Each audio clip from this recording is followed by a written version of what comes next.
फिर से लेके आए हैं premix.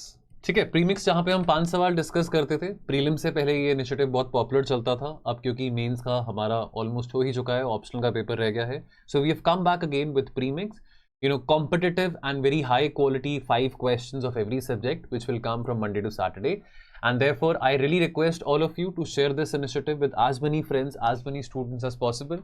This is one of the foremost running initiative of Sleepy Classes. और आज के प्रीमिक्स के वीडियो में 5 क्वेश्चंस, वो भी प्लेसेस इन न्यूज से रिलेटेड, मैं IR के डिस्कस करूंगा आपके साथ। लेकिन आगे बढ़ने से पहले एक छोटा सा प्रमोशन तो बनता ही है, वो ये है दोस्तों, फास्ट ट्रैक कोर्स है। बस 10 सेकेंड लूंगा आपको ये बताने के लिए कि जो बच्चे अभी यूपीएससी की तैयारी अभी भी शुरू नहीं कर पाए हैं, और या आप वर्किंग प्रोफेशनल हैं, आप लास्ट ईयर कॉलेज में हैं लेकिन अभी भी फिगर आउट नहीं कर पाए हैं कि तैयारी कैसे करूं कैसे ना करूं, 4 महीने का टाइम आपसे मांग रहे हैं। आपको फ्रेशली रिकॉर्डेड लेक्चर्स मिलेंगे with the PDF notes. Weekly आपको लाइव लेक्चर एक मिलेगा जहां पे आपको मेंस का आंसर राइटिंग और इवन एमसीक्यूज का डिस्कशन भी किया जाएगा। बहुत बेहतरीन कोर्स है जहां पे आप 1 साल में नहीं लेकिन 4 महीनों में वही लेक्चर्स को एक्सेस कर सकते हैं रिकॉर्डेड फॉर्म में, जो कि हमने लाइव बैच में बच्चों को दिया था, जो लाइव फाउंडेशन बैच में जोड़ते हैं, उसी का रिकॉर्डेड लेक्चर वर्जन आप देख सकते हैं। और अपनी स्पीड के हिसाब से आप अपनी यूपीएससी की तैयारी को एटलीस्ट अपने फाउंडेशन सब्जेक्ट्स को 4 महीनों में कवर कर सकते हैं। प्राइस पॉइंट है 18899। टोल फ्री नंबर पे कॉल करके इसके बारे में जानकारी ले लीजिएगा। पहला क्वेश्चन को नजर मारो। क्वेश्चन में स्टेटमेंट्स क्या है वो मैं नहीं पढ़ूंगा। क्वेश्चन में आपको पूछा गया है यूरेशियन इकोनॉमिक यूनियन के बारे, EAEU के बारे। ये न्यूज में था, क्यों न्यूज में था वो भी बताऊंगा, घबराओ मत, वो भी बताऊंगा। हर एक क्वेश्चन जो आपके साथ मैं डिस्कस कर रहा हूं उसका रीजन भी बताऊंगा कि वो क्यों डिस्कस कर रहा हूं, क्यों वो न्यूज में था। ओके, 4 स्टेटमेंट्स हैं। क्या सही लग रहा है? देखो, मैं अगर स्टेटमेंट नंबर 3 पढ़ू ना, स्टेटमेंट नंबर 3 पे यहां पे क्या कह रहा है? Unlike the European union, the EAEU has its own common currency and central parliament. Unlike, पहली बात तो यूरोपियन यूनियन की कॉमन करेंसी यूरो है, वो तो हमको पता है, लेकिन अनलाइक वर्ड लिखा है। अच्छा, दूसरी बात, EAEU, इसकी कब से, अब चलो एक बात हम मान लेते हैं कि यूरोपियन यूनियन की कोई अपनी खुद की कॉमन करेंसी नहीं है, मान लिया, 1 मिनट के लिए मान लिया, लेकिन यार EAEU इसकी अपनी कौन सी कॉमन करेंसी है? और अगर होती तो पता होता ना, पता होता, यूरो के बारे तो पता लोगों को। तो इसका मतलब स्टेटमेंट 3 तो गलत लग रहा है, और अगर स्टेटमेंट 3 गलत है तो भैया हमारा यहां पे BCD तो गलत हो गया, यानी कि बचा ऑप्शन ए 1, 2 एंड 4। अब आप कहेंगे कि सर क्या बात कर रहे हो, एलिमिनेशन तो अब काम नहीं आता, लेकिन चलो अभी थोड़ा इजी क्वेश्चन से शुरू कर लेते हैं ना। अब आज एकदम से डिफिकल्ट क्वेश्चन आपको दे दूं, आज इतने टाइम के बाद हम प्रीमिक्स शुरू कर रहे हैं, डजंट मेक सेंस। थोड़ा इजी क्वेश्चन से शुरू करते हैं। चलो क्वेश्चन इजी होगा लेकिन स्टेटमेंट्स कंफ्यूजिंग होंगी, तो ऐसा तो नहीं है कि एलिमिनेशन का कॉन्सेप्ट अब बिल्कुल रिडंडेंट हो चुका है, तो थोड़ा सा प्रेजेंस ऑफ माइंड लगाना है। यहाँ पे स्टेटमेंट 3 जो है गलत हो जाता है। ठीक है, 1, 2, 4 ये स्टेटमेंट सही है। यस, ये बात बिल्कुल सही है। इसका जो इस्टेब्लिशमेंट हुआ था that was through a treaty in 2015। Russia, Belarus, Kazakhstan इसके कोर मेंबर्स हैं। स्टेटमेंट 2 भी करेक्ट है। Armenia, Kyrgyzstan full time members हैं। Uzbekistan, Cuba, Moldova observer status रखते हैं। स्टेटमेंट 3 इनकरेक्ट है, इसका कोई अपना खुद का कॉमन करेंसी या सेंट्रल पार्लियामेंट नहीं है। स्टेटमेंट 4 सही है, इंडिया नेगोशिएट कर रहा है FTA with the EAEU since 2017। ठीक है, तो यहां पे इसके बारे में कुछ इंफॉर्मेशन है, आप यहां पे पढ़ सकते हैं ना। EAEU में रशिया डोमिनेंट पावर है, मिलिट्री इकोनॉमिक जो डोमिनेंस है वो रशिया का रहता है। बेलारूस है, कजाकिस्तान, आर्मीनिया, किर्गिस्तान, और ऑब्जर्वर स्टेट्स में उज्बेकिस्तान, क्यूबा, मोल्डोवा आ जाते हैं ना। देखो, मेजर ट्रेड एग्रीमेंट्स इस ब्लॉक के किसके साथ हुए हैं? वियतनाम के साथ 2015 में हुआ था। ठीक है, FTA वियतनाम के साथ 2015 में हुआ था। देन चाइना और ईरान के साथ 2018 में FTA हुआ था इस ब्लॉक का, EAEU का। एंड देन सर्बिया और सिंगापुर के साथ 2019 में हुआ था ना। इंडिया एक FTA अभी एक्सप्लोर कर रहा है, वाई इन न्यूज वो भी बता देता हूं, बिकॉज अभी जब से डोनाल्ड ट्रंप ने कहा है कि भैया इंडिया की तो इकोनॉमी डेड इकोनॉमी है, बेकार इकोनॉमी है, ये है वो है, और टैरिफ बढ़ा दो, 50% टैरिफ लगा दो, तो ठीक है भैया लगा दो टैरिफ, हमारा क्या जा रहा है, आप कौन सा हमारे मासी के लड़के लगते हैं, तो भैया हम किसी और के साथ भी बात करते रहेंगे। तो विच मीन्स कि इंडिया ने ये बोला कि भाई ठीक है, अगर अमेरिका ने हमारे ऊपर टैरिफ लगाने हैं, हमको कौन रोक रहा है कि हम दूसरे कंट्रीज के साथ या दूसरे ब्लॉक्स के साथ हम ट्रेड ना कर पाए। तो क्या हुआ है कि हमने ना फिर से सोचा है कि Russian led Eurasian economic union के साथ हम FTA की बातचीत शुरू करें, बिकॉज हम तो कर रहे हैं ना, हम तो EU के साथ भी कर रहे हैं, हमको कौन रोक रहा है? अगर हम इस यूरेशियन इकोनॉमिक यूनियन के साथ भी करें, कौन रोक रहा है? कोई नहीं रोक रहा। और दूसरी बात, हम बातचीत 2017 से कर रहे थे, देखो हम सॉवरेन कंट्री, इंडिपेंडेंट कंट्री हैं, आप तो हमको नहीं रोक सकते कि हम एफटीए की बात इससे ना करें, उससे ना करें। अब हर बात की परमिशन डोनाल्ड ट्रंप से लेनी पड़ेगी कि भैया हमको छींक मारनी है, जुकाम है, हमको खांसी करनी है, ऐसा तो नहीं है ना, हर एक बात की परमिशन तो नहीं लेनी है। तो अब हमने फिर से रीस्टार्ट करने की बात करी है विद द EU। आपको ये भी बताना चाहता हूं कि 2022 में हमने बातचीत स्टॉल कर दी थी because of the Ukraine war. बातचीत चल रही थी, देखो ये बातचीत जो है ना, इसको चलने में, मुकम्मल होने में, पूरा होने में समय लगता है, ठीक है। और अगर मैं EU की बात करूं, combined GDP of this block is a good $6.5 trillion, right. So therefore अब अमेरिका, अब जैसे अमेरिका ये टैरिफ वॉर खेल रहा है, अमेरिका इंडिया के ऊपर टैरिफ लगाने की बात कर रहा है, चलो आज से वो लागू भी हो गए हैं, 27 अगस्त से वो लागू होने थे, तो 50% टैरिफ, 25% टैरिफ तो ऑलरेडी 7 अगस्त से हो गए थे, और बाकी जो 25% है जो कि पेनल्टी लगाई थी, सेकेंडरी सैंक्शन वाली जो बात करी थी कि रशिया से तेल लेना बंद कर दो नहीं तो 25% और लगा दूंगा, वो अब कल से लागू हो रहे हैं, रात को 12 बजे से लागू हो जाएंगे, ठीक है। सो देयरफॉर अब हम पिवट कर रहे हैं and we want to trade with Russia, we want to trade with China, and apparently BRICS members के साथ, इप्सा मेंबर्स के साथ हम और ज्यादा ट्रेड की बातचीत कर रहे हैं। ओके, क्वेश्चन 2, सर बानी यास आइलैंड, ये न्यूज में था रिसेंटली, कहां पे लोकेटेड है?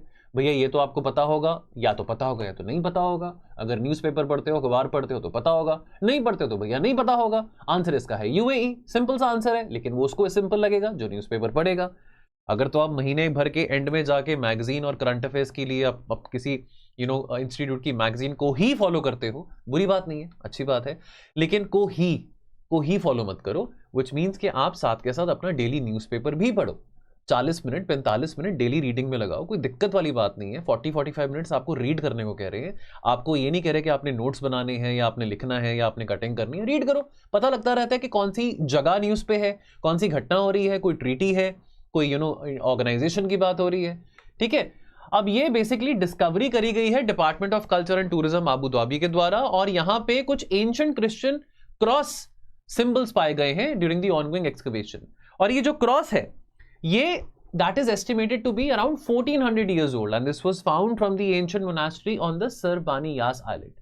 Now this is located off the coast of Al Dhafra region Abu Dhabi। ये देखिए, ये है आपका सर बानी यास आइलैंड, ये अबू धाबी में ही आ जाता है। अबू धाबी के पास एक जगह है, अल दफरा रीजन है, वहां पे आ जाता है, और यहाँ पे चर्चेस और मोनास्ट्रीज पाई जाती हैं, और similar pattern of churches and monasteries are also found in Kuwait, in Iran, in Saudi Arabia, or they date back to the 6th and the 7th centuries.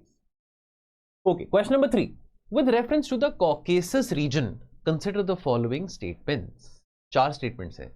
क्यों मैं बात कर रहा हूं कॉकेकस रीजन के बारे, वो भी आपको मैं बताऊंगा 2 मिनट में। इसका पहले मेरे को आंसर दो। 4 स्टेटमेंट्स हैं। अब स्टेटमेंट्स मैं नहीं पढ़ूंगा, आपने ही पढ़नी है। अब देखो, थोड़ा सा यहाँ पे ना आपको ज्योग्राफी भी यहाँ पे अप्लाई करनी पड़ेगी। Geographical region, physical geography, world physical geography यहाँ पे आ जाती है। स्टेटमेंट नंबर 4 देखो, Caspian Sea lies to the west of Caucasus while the Black Sea lies to the east. तो चलो मान लो अगर ये कॉकेकस रीजन है, चलो इसको यहाँ पे आपको कैसे दिखाएं, चलो मान लो कि ये कॉकेकस रीजन है, ठीक है, यहाँ पे दिख रहा होगा।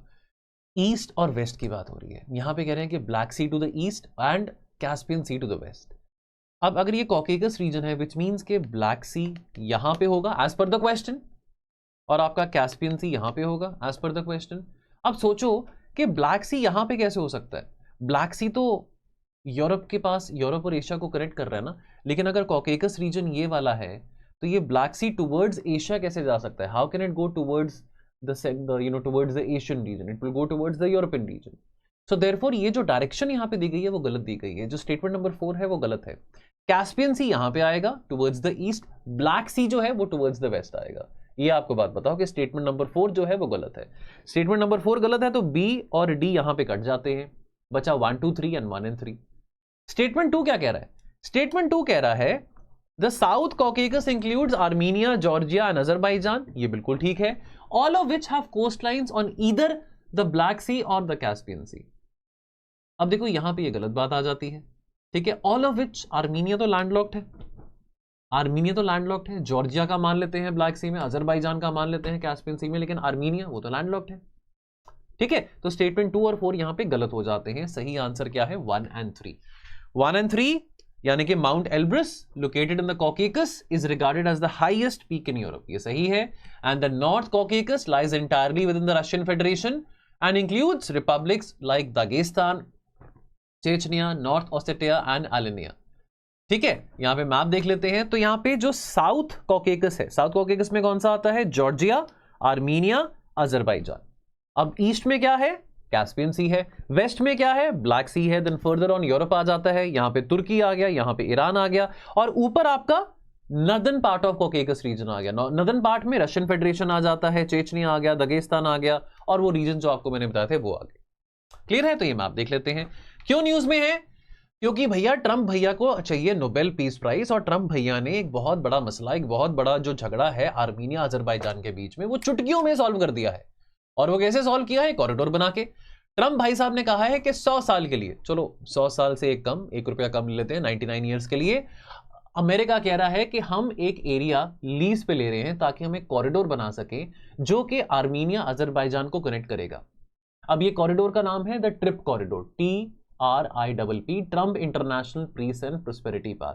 ये ट्रिप कॉरिडोर के चलते मैंने एक ऑलरेडी वीडियो भी बनाया है हमारे प्लेटफॉर्म पे, सर्च कर लेना ट्रिप कॉरिडोर स्लीपी क्लासेस, आपको वो वीडियो दिख जाएगा।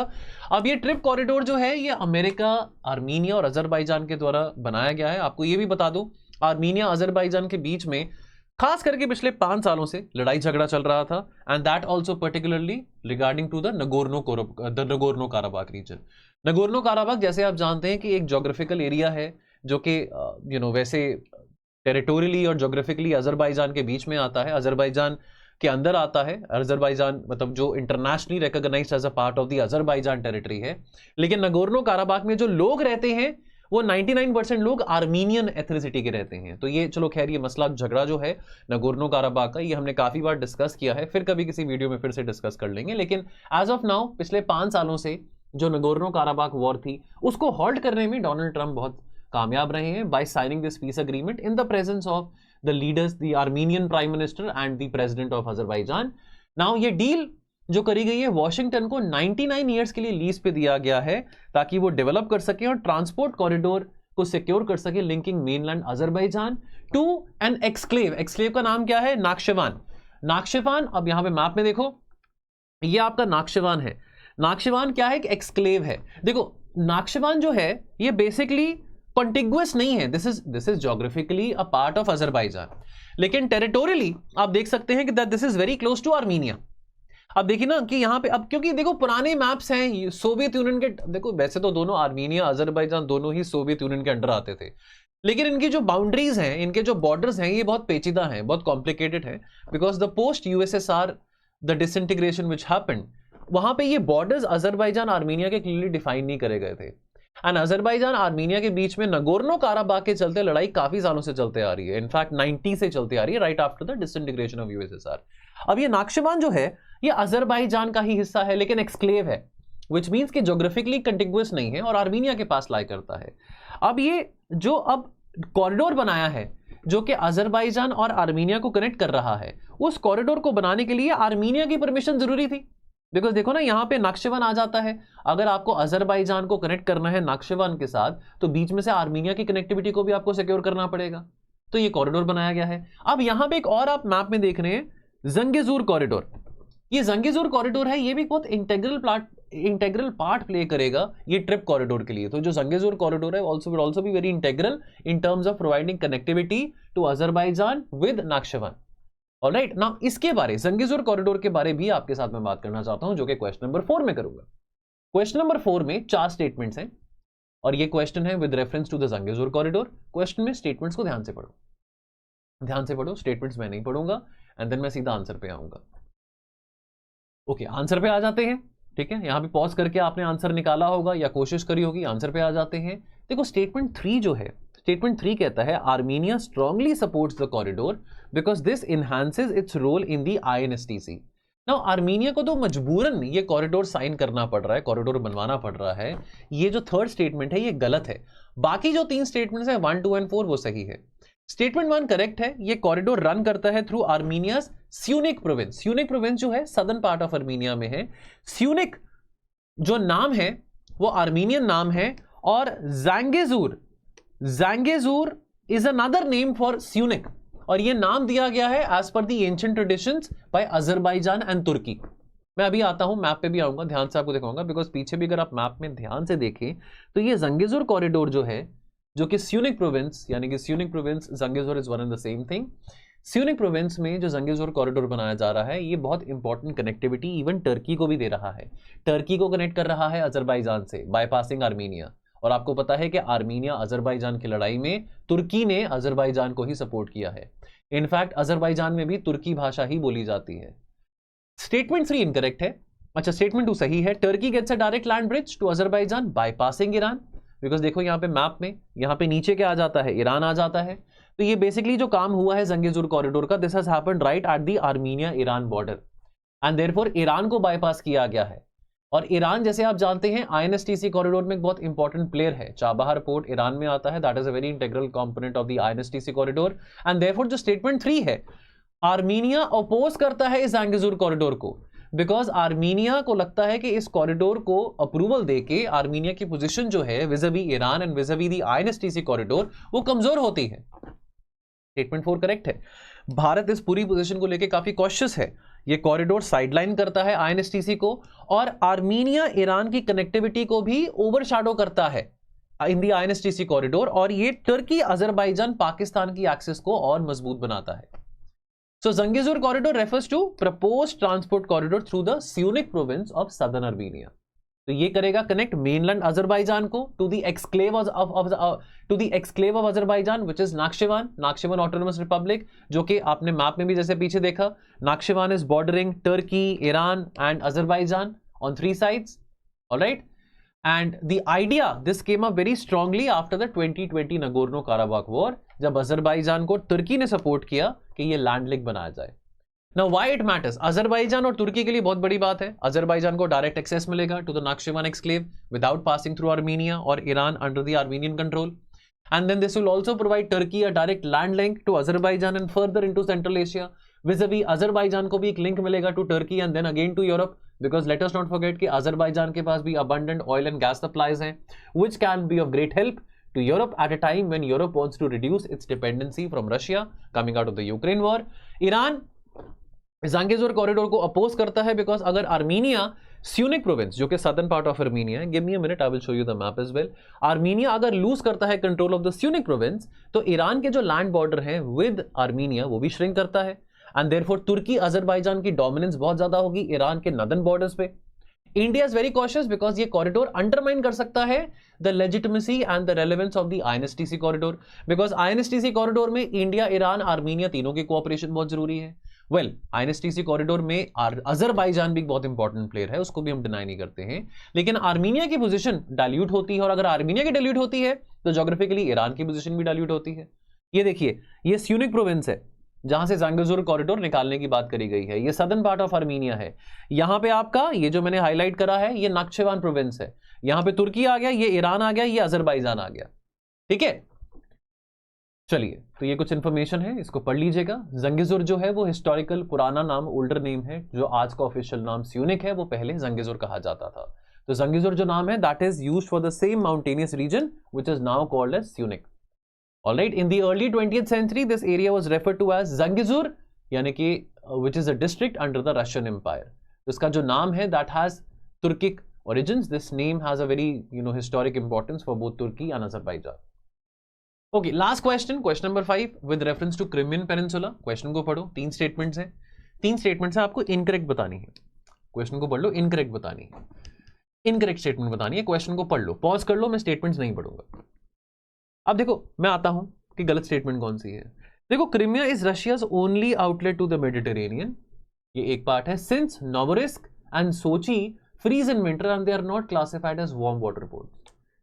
मुझे अच्छी तरह से याद है जब प्रीलिम्स की मैं क्रैश कोर्स और रैपिड रिवीजन की क्लासेस ले रहा था तो मैंने ब्लैक सी में जो पोर्ट्स हैं उसको बहुत इलाबोरेटिव तरीके से कराए थे, बहुत डिटेल में कराए थे, और मैंने कहा था कि जो नोवोरिस्क है, ये नोवोरिस्क एक वार्म वाटर पोर्ट है, वार्म वाटर पोर्ट है रशिया का, जो कि ऑल वेदर कनेक्टिविटी देता है, पूरा साल कनेक्टिविटी देता है, और ये बहुत इंपॉर्टेंट पोर्ट है रशिया के लिए। इकलौता वार्म वाटर पोर्ट जो है रशिया का वो नोवोरिस्क है। तो पहला स्टेटमेंट तो गलत हो गया। सेकंड और थर्ड स्टेटमेंट, वेल, ऑप्शन ही नहीं है, बिकॉज ऑल आर करेक्ट, ये तो हो नहीं सकता, ऑल आर करेक्ट तो हो ही नहीं सकता, बिकॉज इनकरेक्ट पूछा गया है। वन ओनली इनकरेक्ट है, ये तो ऑप्शन सही है। तो मीन्स कि option A is the correct answer, which means कि 2 और 3 तो सही होंगे। ठीक है, तो यहाँ पे इनकरेक्ट पूछा है, ए 1 ओनली इज इनकरेक्ट। मैंने यहाँ पे हाईलाइट नहीं किया, आप हाईलाइट कर लेना। रशिया के पास और भी वार्म वाटर पोर्ट्स हैं, Crimea is not the only warm water ports. Crimea तो चलो अभी अनेक्स करा है, नोवोरिस्क जो है वो भी ब्लैक सी का पोर्ट है जो कि वार्म वाटर पोर्ट है। क्रिमिया इनहांस करता है रशिया के आउटरीच को इन द ब्लैक सी। देखो वार्म वाटर पोर्ट की बात करी और थोड़ा एसी कम करना पड़ रहा है, बिकॉज थोड़ा मतलब एसी का टेम्परेचर कम करना पड़ रहा है बिकॉज कमरा गर्म हो रहा था। लेकिन क्रिमिया इनहांस करता है रशिया की आउटरीच को, लेकिन it is not the only port, Crimea is not the only port और the only access to the Black Sea for Russia. तो स्टेटमेंट 1 इनकरेक्ट है। ठीक है, और नोवोरिस्क और सोची ये कंप्लीटली फ्रीज नहीं करते हैं। सेवास्टोपोल यानी कि Crimea is important for its strategic depth, not because it is the only warm water outlet. ठीक है, Russia has a lot of love for the warm water ports, but this is not the only reason. This is not the only reason कि Crimea या सेवास्टोपोल को Russia बहुत importance देता है। Statement 2 correct है, statement 2 correct है। Sorry, मैंने statement 3 का अब जो है एक्सप्लेनेशन स्टेटमेंट 2 में दे दिया और स्टेटमेंट विज़ावी कर दिया, बट स्टेटमेंट 2 स्टेटमेंट 3 दोनों सही हैं। मैंने थोड़ा ऑर्डर उल्टा नीचे हो गया, ऊपर नीचे हो गया। वैसे जो स्टेटमेंट 3 था वो क्या कह रहा था, क्रिमिया का north is dominated by steppe grasslands, southern part has a subtropical climate influenced by the Black Sea and the Crimean mountains. ये बिल्कुल सही है। ठीक है, ये बिल्कुल सही है। और जो स्टेटमेंट 2 था उसका एक्सप्लेनेशन मैंने स्टेटमेंट 3 में दिया हुआ है, तो सॉरी थोड़ा ऊपर नीचे हो गया। यस, क्रिमियन वॉर्स 1853 से 1856 के बीच में हुआ था। Britain, France and the Ottomans they fought Russia, major battles Sevastopol और बालाक्लावा में हुए थे। तो ये जो स्टेटमेंट्स, दोनों स्टेटमेंट्स हैं 2 और 3 ये करेक्ट हैं, स्टेटमेंट 1 इनकरेक्ट है। ऑफ कोर्स रशिया क्रिमिया की बात यहाँ पे न्यूज़पेपर में काफ़ी कवर करी गई थी, काफ़ी कवरेज हुई थी अपेरेंटली। और एज यू नो दैट इस महीने अगस्त के महीने अलास्का में समिट हुआ है between Putin and Trump, and then again White House में ज़ेलेंस्की आए थे। तो because of the meetings happening between the Ukraine and the American leader and the Russian leader and the American leader, this whole concept कि क्रिमिया किसको belong करता है, एक बड़ा अच्छा आर्टिकल इंडियन एक्सप्रेस में आया था, नहीं पढ़ा तो जरूर पढ़ना, दैट क्रिमिया किसका है, who does Crimea belong to, and in that context ये क्वेश्चन आया था। Of course it is been more than 10 years कि क्रिमिया को अनेक्स किया है, एंड जो सीज फायर अग्रीमेंट या जो सीज फायर प्रपोजल अभी सामने रखा गया है, बिकॉज डोनाल्ड ट्रंप चाहते हैं कि लड़ाई जितनी जल्दी हो सकती खत्म हो, तो ऑफ कोर्स ये एक डिमांड आ जाती है, ज़ेलेंस्की की डिमांड होगी कि क्रिमिया को वापस दिया जाए, जबकि पुतिन चाहते हैं कि क्रिमिया तो क्या, जो ईस्टर्न पार्ट ऑफ यूक्रेन है वो भी पूरा का पूरा रशिया के पास ही रहे, तभी वो सीज फायर करेंगे, अदरवाइज वो सीज फायर नहीं करेंगे। तो खैर ये 5 क्वेश्चन थे, क्या स्कोर है कमेंट सेक्शन में बताना। मिलेंगे बहुत जल्द, टेक केयर ऑफ योरसेल्फ, जय हिंद। फास्ट ट्रैक कोर्स, जो फास्ट ट्रैक कोर्स है उसके बारे जरूर इन्फॉर्मेशन लेने के लिए टोल फ्री नंबर पर कॉल कर लेना। Thank you.